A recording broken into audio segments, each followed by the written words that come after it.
Guys, हम सबकी जिंदगी में कुछ ना कुछ ऐसी चीजें होती हैं जो बेजान तो होती हैं, लेकिन फिर भी वो किसी न किसी तरीके से हमारे बहुत करीब होती हैं, क्योंकि उसमें बहुत सारी यादें जुड़ी होती हैं। लेकिन कई बार ऐसी बेजान दिखने वाली चीजों में कुछ ऐसे राज या फिर कहा जाए कि ऐसे श्राप छुपे होते हैं जो आपकी जिंदगी को नर्क बना सकते हैं। आज की कहानी भी एक ऐसी ही बेजान चीज की है, या फिर कहें कि एक श्रापित चीज की है।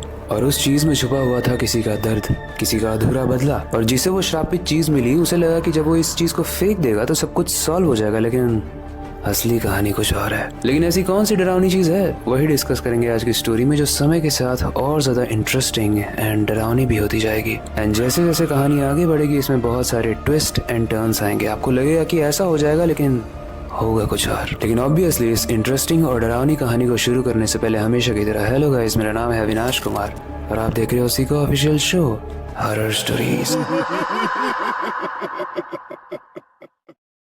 ये कहानी दो लड़कियों की है। एक का नाम था प्रिया और एक का नाम था सुमित्रा। दोनों बचपन से ही बेस्ट फ्रेंड्स थे और इतने सालों के बाद जब वो बड़े हुए तो एक ही कंपनी में काम कर रहे थे। और इंटरेस्टिंग चीज ये है कि दोनों ही बेंगलोर में साथ में रहते थे। और एक बार की बात है जब दोनों लोग एक पार्टी से अपने घर में वापस लौट रहे थे तो सुमित्रा कार चला रही थी और उसी के साइड में उसकी दोस्त प्रिया बैठी हुई थी। लेकिन दोनों ही टेंशन में थे और इसका रीजन बड़ा इंटरेस्टिंग था जो दोस्तों के बीच में होता है। दरअसल प्रिया ने सुमित्रा की दोस्तों के सामने सुमित्रा का कोई सीक्रेट रिवील कर दिया था और इसी के चलते सुमित्रा जो कार ड्राइव कर रही थी वो प्रिया पे बहुत गुस्सा थी। अब प्रिया ने सुमित्रा से कई बार माफी मांगी थी, लेकिन सुमित्रा मानने को तैयार ही नहीं थी। और इसी चक्कर में सुमित्रा और प्रिया के बीच में उसी कार के अंदर बहुत तेज झगड़ा होने लगा। और उस झगड़े से तंग आकर प्रिया बोलती है कि सुमित्रा कार रोको, मुझे नीचे उतरना है। सुमित्रा भी बहुत गुस्से में थी। उसने कार पर जोर से ब्रेक लगाया और गाड़ी रोड के एकदम बीचों बीच सुनसान जगह पर रुक जाती है। और गाइज, ये हम सब जानते हैं कि गुस्सा एक ऐसा इमोशन है जो जब आता है तो सामने वाला आपके लिए कितना भी वैल्यूएबल हुआ करता था वो उस वक्त